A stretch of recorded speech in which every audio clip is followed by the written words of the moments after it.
Le président américain Donald Trump a admis aujourd'hui ce dont il a réellement parlé avec Vladimir Zelensky au Vatican. Et donc, d'après sa nouvelle rhétorique, il s'avère que Trump est désormais plus satisfait de Vladimir Zelensky, et absolument déçu par Vladimir Poutine. Et ce qui est intéressant, c'est que dans une courte interview, Trump l'a dit 2 fois, qu'il est déçu par Poutine, et qu'il n'est toujours pas sûr que celui-ci veuille la fin de la guerre. Dans cet épisode, nous discuterons des principales déclarations de Donald Trump. Là-bas, il y a aussi des propos sur la Crimée, sur ce que Trump attend du dictateur Poutine, et bien sûr sur la nouvelle attitude de Donald Trump envers Vladimir Zelensky. Qu'est-ce qui est intéressant suite à cette interview ? Après les déclarations de Donald Trump selon lesquelles, si un accord de cessez-le-feu n'est pas conclu dans les 2 prochaines semaines, alors il sortira, et dira ce qu'il pense vraiment du dictateur Poutine, et annoncera ce qu'il compte faire ensuite.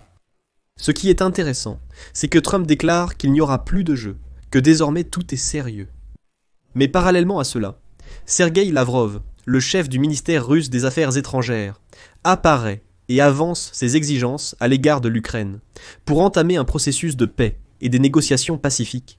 Et là, les exigences concernent déjà la Crimée, la centrale nucléaire de Zaporijia, les armes pour l'Ukraine, l'adhésion à l'OTAN et encore plein d'autres exigences diverses.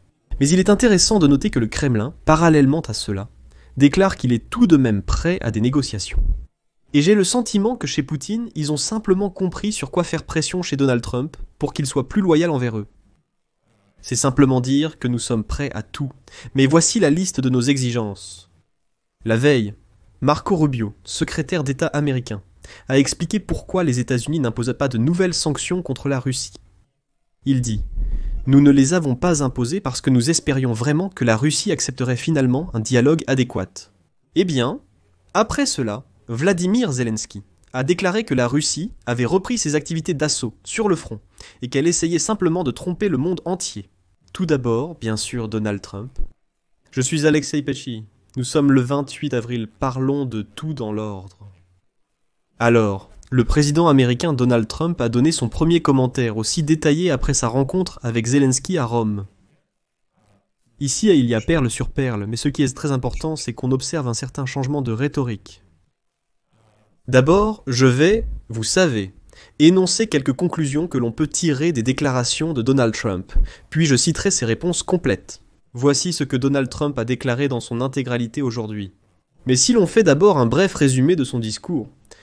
Alors, selon Donald Trump, la rencontre avec Zelensky a été bonne, excellente et belle. C'est littéralement ce qu'il a dit. Lors d'une brève interview, Trump a exprimé à 2 reprises sa grande déception envers Poutine. Zelensky, comme le dit Trump, fait du bon travail. Je rappelle qu'il y a à peine 2 semaines, selon Trump, Zelensky faisait du mauvais travail et allait dans la mauvaise direction. Zelensky réclame plus d'armes depuis 3 ans. Nous verrons la réaction de la Russie. Eh bien, comme on dit, Trump aurait bien sûr pu ne pas en parler du tout, mais il me semble que c'est un clin d'œil au dictateur Poutine, que l'option de livraison d'armes reste tout de même sur la table. Et ici nous avons un moment intéressant. Je vais faire une petite digression lyrique. Parce que la veille, Denis Shmyhal, c'est le premier ministre de l'Ukraine, a déclaré qu'il menait des négociations avec les États-Unis d'Amérique concernant un accord sur les métaux rares. Un point très important a été atteint, à savoir que toutes ces dettes, comme Donald Trump les appelle, de l'Ukraine envers les États-Unis d'Amérique ne seront pas prises en compte dans cet accord. C'est-à-dire que dans cet accord, tout paiement d'aide des États-Unis à l'Ukraine sera comptabilisé à partir du moment de la signature de cet accord. Tout ce qui a eu lieu auparavant est entièrement exclu du cadre. Et c'est un point important. C'est-à-dire, si nous arrivons à la conclusion que les Américains ont accepté que toute l'aide fournie avant la signature de l'accord reste en dehors du cadre, alors pourquoi laisser un point dans l'accord stipulant que toute aide ultérieure doit être payée ? C'est pourquoi je n'exclus pas que cette option de livraison d'armes, l'offre des États-Unis d'Amérique est toujours valable. Trump affirme que si vous voulez la Crimée, il faut s'adresser à Obama et Biden, un point qu'il a déjà réitéré à plusieurs reprises. Trump affirme qu'il ne veut rien faire contre la Russie, mais souligne que les États-Unis ont de nombreux atouts et sont respectés. Les prix des œufs baissent. Ensuite, Trump déclare qu'il y a une date limite dans 2 semaines, un peu moins ou un peu plus. Il y a une date limite après laquelle Trump révélera sa véritable position envers Poutine. Ensuite, Trump déclare que ses relations avec Zelensky n'ont jamais été mauvaises. Dans le bureau ovale, il y a eu selon lui une petite dispute. Il affirme qu'à part un léger malentendu, il n'a jamais eu de mauvaises relations avec Zelensky. Trump déclare ensuite que les troupes russes sont nombreuses, bien que peu remarquables. Et c'est intéressant, parce que c'est la première fois que Trump donne une évaluation des forces armées de la Fédération de Russie, lorsqu'il dit qu'elles ne sont pas particulièrement remarquables. On peut y voir encore une fois une certaine allusion. Trump affirme ensuite que Zelensky est devenu plus calme et comprend parfaitement la situation. Et voyons ce qui va se passer, répète Donald Trump 4 fois. Eh bien, maintenant je vais vous traduire les citations complètes. Voici le dialogue complet du journaliste avec Donald Trump. Ici, il y aura d'abord la question du journaliste, la réponse de Trump. Le journaliste demande comment s'est passée la rencontre. Quel est votre message à Poutine après la rencontre avec Zelensky? Quel est-il, Trump? La rencontre s'est bien déroulée. Nous verrons la suite dans les jours à venir. J'étais très déçu que des missiles russes aient été lancés. Un chemin difficile nous attend. Nous avons eu une bonne rencontre. C'était une excellente rencontre. C'était une belle rencontre, je peux vous le dire. C'est le plus beau bureau. Je parle de la basilique Saint-Pierre, où ils se sont rencontrés, que j'ai jamais vu. Une belle scène. Zelensky était très... vous savez... Il veut faire quelque chose de bien pour son pays. Je pense qu'il fait du bon travail, et qu'il travaille très dur. Le journaliste demande « Et qu'est-ce que Zelensky vous a dit, Trump ?» Il a dit qu'il avait besoin de plus d'armes. Il dit cela depuis déjà 3 ans. Il a besoin de plus d'armes. Et nous verrons ce qui arrivera. Je veux voir ce qui va se passer concernant la Russie. Parce que la Russie... J'ai été surpris et déçu, très déçu, qu'ils aient bombardé ces endroits, après que nous ayons tout discuté. Journaliste, allez-vous reparler avec Poutine? Trump? Oui. Zelensky a-t-il parlé de la Crimée? Demande le journaliste. Trump répond que Poutine a parlé très brièvement de la Crimée, qui a été cédée par Obama et Biden il y a 11 ou 12 ans. C'était il y a très longtemps. Je ne comprends pas comment vous pouvez évoquer la Crimée, alors que c'est un événement qui date. Personne n'a soulevé cette question pendant 12 ans, et maintenant il la soulève. J'ai dit, il vaut mieux aller voir Obama, demandez-lui pourquoi ils l'ont cédé. Ils l'ont cédé sans un seul coup de feu. Le journaliste demande, Zelensky est-il prêt à céder la Crimée? Trump répond, je pense que oui, c'est la guerre de Biden. Interrogé sur ce qu'il veut que Poutine fasse, Trump répond, je veux qu'il arrête de tirer. Il s'est assis à la table des négociations et a conclu un accord. Nous avons les bases d'un accord. Je veux le finaliser et passer à autre chose, revenir à la vie normale. Quelles actions envisagez-vous de prendre contre la Russie? Trump, je peux faire beaucoup de choses. Je préférerais ne pas le faire, mais nous avons beaucoup de points forts. Nous avons bâti les États-Unis. Je pense qu'on nous respecte maintenant plus que jamais en tant que nation. Plus de jeux. Les prix des produits baissent. Les prix des œufs baissent. Trump semble évaluer ici à quel point les États-Unis se sont améliorés, bien que le contexte exact ne soit pas clair. Trump se voit ensuite demander s'il fait confiance à Poutine. Trump répond « Je vous le dirai dans 2 semaines ».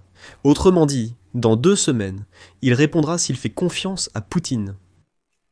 Le journaliste demande à Trump de préciser si cela prendra 2 semaines ou moins, ou peut-être un peu plus. Ils perdent beaucoup de gens. Entre 3 et 4 000 personnes meurent chaque semaine. Ce sont des pertes très importantes. Quelles sont vos relations avec Zelensky maintenant? Mieux qu'après le bureau ovale. Elles n'ont jamais été mauvaises, répond Donald Trump. Nous avons eu un petit différend, parce que je n'étais pas d'accord avec certaines choses qu'il a dites. Et tout ça devant la caméra, mais ça me va. Mais nous avons eu un différend. Mais regardez, il est dans une situation difficile. Une situation vraiment difficile. Il se bat contre une armée bien plus grande. Et ses troupes russes n'étaient pas particulièrement remarquables. Tout s'est avéré bien plus difficile que ce que les Russes pensaient. Mais ce qui a aidé les Ukrainiens, c'est que nous leur avons fourni une aide de 350 milliards de dollars. En réalité, je rappelle que c'est environ 100 milliards. Ensuite, Donald Trump demande s'il voit une autre attitude de la part de Volodymyr Zelensky et répond « Oui, je vois qu'il est devenu plus calme, je pense qu'il comprend la situation et je pense qu'il veut conclure un accord. Je ne sais pas s'il va conclure un accord, mais je pense qu'il le veut. » Donc, Comme vous le voyez, la rhétorique de Donald Trump change un peu. C'est un bon signe car il commence à douter davantage de la sincérité de la Russie, de la sincérité de Vladimir Poutine. Et il dit que, eh bien, apparemment, nous allons encore essayer. Et maintenant, tout dépend des Russes.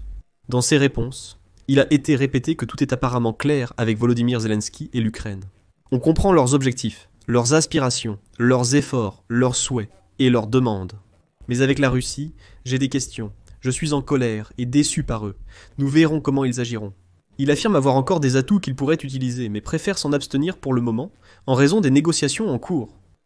À ce sujet, je rappelle que la veille, Marco Rubio, un secrétaire des États-Unis d'Amérique, et il a déclaré que Washington veut comprendre dans quelle mesure l'Ukraine et la Russie sont intéressés par la paix.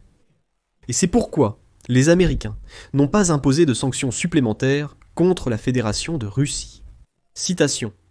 Nous espérons que ces efforts porteront leurs fruits au niveau diplomatique. Nous espérons pouvoir rapprocher ces deux parties, l'une de l'autre. Dès que vous commencez à faire de telles choses, c'est-à-dire à imposer des sanctions, vous abandonnez en fait cette tentative. Vous vous condamnez vous-même à 2 années supplémentaires de guerre, et nous ne voulons pas permettre cela. Selon Marco Rubio, les États-Unis sont le seul pays au monde qui parle à la fois avec Kiev et avec Moscou. Citation. Et seul le président Donald Trump peut réussir dans cette affaire, personne d'autre au monde. C'est une responsabilité sérieuse et une opportunité majeure. Et nous voulons être sûrs que nous irons jusqu'au bout, que nous n'abandonnerons rien qui puisse vraiment fonctionner et mener à la paix. Mais nous refusons de gaspiller davantage de temps sur quelque chose qui ne donnera rien. Et en outre, Marc Rubio a déclaré que tout au long du processus de paix, les États-Unis ont évalué si l'Ukraine et la Russie voulaient en parvenir à la paix. Selon lui, il est important pour Washington de savoir à quel point les parties sont proches l'une de l'autre, après 90 jours d'efforts et de travail accompli. Citation. Cette semaine, nous tentons de comprendre la situation. Il y a des raisons d'être optimiste, mais aussi des motifs d'inquiétude. Tout est très compliqué. Si cette guerre était facile à finir, elle serait déjà terminée depuis longtemps. Mais pour l'instant, la seule personne qui peut unir ces deux camps et mettre fin à la guerre, c'est le président Donald Trump. Mais tout de suite après, les responsables russes laissent entendre qu'ils ne sont pas vraiment d'accord avec les conditions de Donald Trump. Ils disent être prêts à négocier, mais présentent leur liste d'exigences envers l'Ukraine. Peskov, porte-parole du Kremlin, a annoncé aujourd'hui leur ouverture aux négociations. Ils attendent que Kiev, en fait, demande au Kremlin « Allons, asseyons-nous à la table des négociations ». Après cela, le ministère russe des Affaires étrangères a publié une interview de Lavrov dans l'un des journaux brésiliens. De cette interview, on peut souligner la liste des conditions que le Kremlin pose pour s'asseoir à la table des négociations avec l'Ukraine. Et ensuite, je vais simplement vous donner quelques points que Lavrov énonce. Exigences envers l'Ukraine. Premièrement, que Kiev n'adhère pas à l'OTAN et confirme son statut neutre et non aligné. Deuxièmement, surmonter les conséquences du régime formé à la suite du coup d'État de février 2014, le régime néo-nazi à Kiev. Cela inclut ses actions pour éradiquer législativement et physiquement tout ce qui est russe. Langue, médias, culture, tradition et orthodoxie canonique. Ceci au cas où, ce sont des citations de Lavrov, c'est la 3e citation. L'impératif est la reconnaissance internationale de l'appartenance russe de la Crimée, de Sébastopol, des soi-disant Donetsk People's Republic, Luhansk People's Republic, de la région de Kherson et de Zaporijia. Toutes les obligations de Kiev doivent être juridiquement fixées, disposer de mécanismes de garantie et avoir un caractère permanent. À l'ordre du jour figurent les tâches de démilitarisation et de dénazification de l'Ukraine, la levée des sanctions, des poursuites judiciaires et des mandats d'arrêt, ainsi que la restitution de tous les avoirs russes gelés en Occident. Nous chercherons également à obtenir des garanties de sécurité fiables pour la Fédération de Russie contre les menaces créées par les activités hostiles de l'OTAN, de l'Union européenne et de leurs États membres individuels à nos frontières occidentales. Comme vous le comprenez, il n'y a absolument aucun progrès visible. C'est-à-dire que Lavrov énonce exactement toutes les exigences que le Kremlin avait déjà formulées, probablement, au début de la guerre à grande échelle. C'est-à-dire que rien n'a changé, ni l'adhésion à l'OTAN, ni le transfert de 4 régions, plus la Crimée à la Fédération de Russie, y compris même des territoires qui n'ont jamais été occupés. Dénazification, démilitarisation, garantie de sécurité pour la Russie, parce qu'il s'avère que l'OTAN menace tout de même la Fédération de Russie, et ainsi de suite, et ainsi de suite. De plus, comme il le mentionne, des mesures devraient être prises contre l'extermination de tout ce qui est russe en Ukraine. La langue, les médias, la culture, les traditions et l'orthodoxie canonique. De plus, il faudrait agir contre le régime néo-nazi à Kiev, comme il le mentionne. En d'autres termes, il n'y a toujours aucune avancée. Je me demande à quoi ont servi les 90 jours d'efforts de Steve Witkoff lors de ses rencontres avec le dictateur Poutine. C'est absolument incompréhensible, rien n'a changé. C'est pourquoi ici, comme on dit, la déclaration de Donald Trump. Si Trump parle déjà du fait qu'il est clair ce que veut l'Ukraine, et maintenant les questions sont adressées à la Russie. En bref, la Russie te dit clairement qu'elle se moque complètement de tous tes efforts de paix.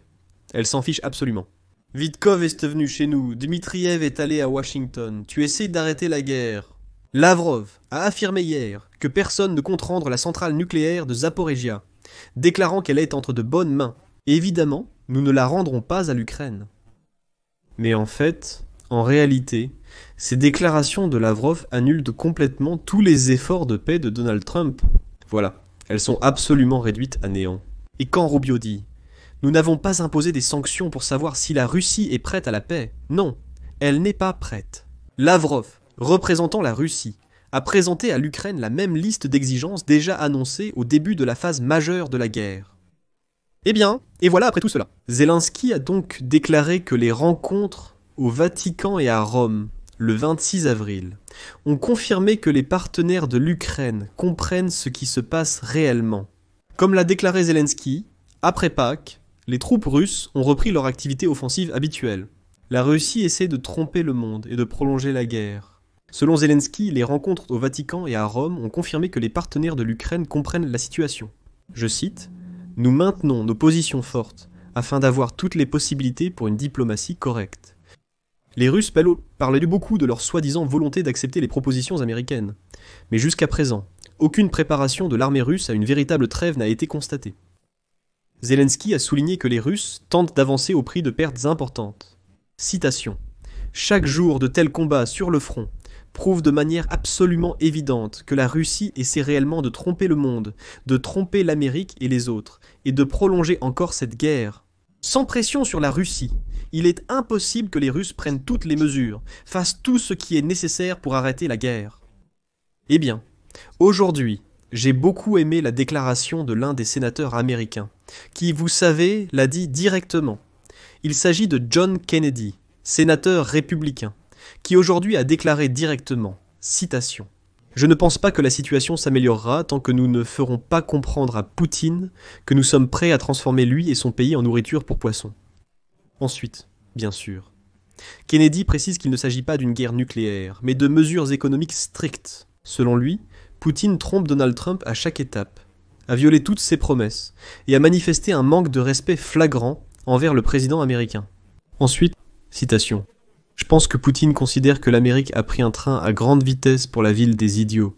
Il pense que nous avons peur de lui, et il continuera à se comporter ainsi jusqu'à ce qu'il comprenne qu'il devra payer très cher pour ses actions. » Bon, et ensuite, le sénateur Kennedy a proposé de faire pression plus fermement sur l'économie russe, notamment en arrêtant complètement la vente de pétrole russe.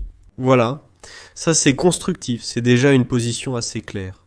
J'aimerais que toutes ces paroles soient maintenant prononcées par Donald Trump. Et alors il deviendra clair que Trump comprend vraiment que Poutine le mène en bateau, le trompe, le considère comme un faible absolu.